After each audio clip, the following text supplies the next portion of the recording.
Well, this week, Associate Health Minister Peter Dunne announced a plan to better tackle fetal alcohol spectrum disorder. Government figures show 570 children are born each year with permanent effects due to being poisoned by alcohol while in the womb. University of Otago Associate Professor Anita Gibbs facilitates a parent support group for families where FASD is an issue, and she joins me now. Good evening. Hello. How do you think Minister Dunne's proposal will help?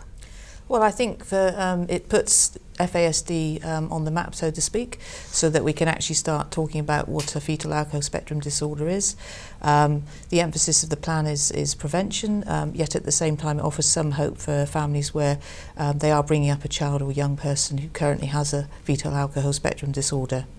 Is FASD a big issue in Dunedin or Otago? Well, if the estimates for children being born per year in New Zealand are roughly 570, one could extrapolate the population over the Otago region. You could imagine that up to 2,000 people, children, young people and adults might be currently living with an FASD, although a lot of the time that is undiagnosed.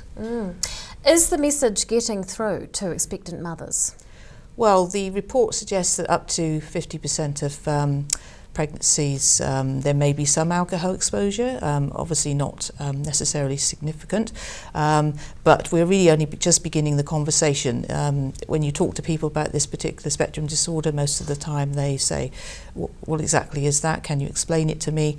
There are a lot of issues around over drinking in our society.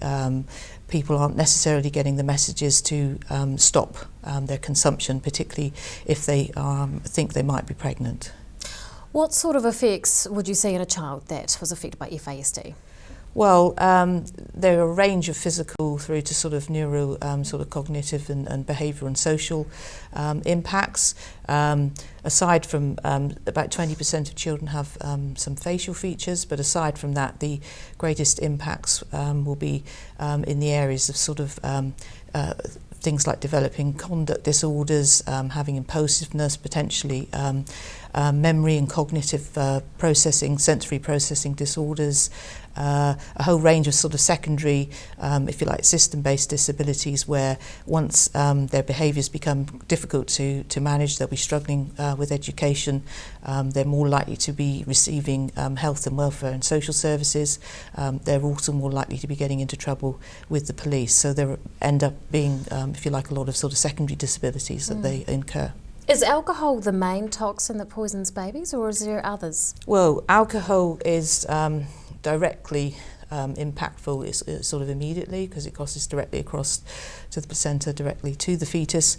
I mean, obviously other substances will have an impact, but the sort of science underpinning the alcohol now is demonstrating that there are significant lifelong impacts. So when these children are born, it will be a lifelong disability that they will need supports and assistance with through the life course. Now, how does the group that you're involved with help children with FASD? Well, the group has been running for a couple of years in Dunedin. It's got its own Facebook page, but essentially we meet regularly, usually once a month. The parents and caregivers swap stories, completely understand what families are going through.